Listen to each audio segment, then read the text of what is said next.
Michal, ako ty z pohľadu šéfa výroby vnímaš také zákazky, ako bola napríklad aj Jednota, alebo aj iné, kde spracovávate fasádne systémy? Robilo sa podľa výkresov, nemeralo sa.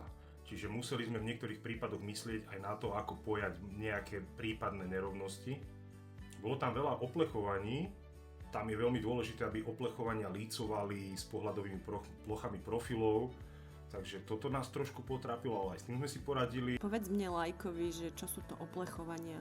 Keď je vo fasáde pravý uhol, tak dá sa vyrobiť nejak systémovo, nejakým rohovým stĺpikom a podobne, alebo dve zdanlivo nezávislé fasády, ktoré zvierajú 90 stupňový uhol, prepojiť na mieru ohýbaným plechom z exteriéru, z interiéru a dutina je vyplnená tepelnou izoláciou.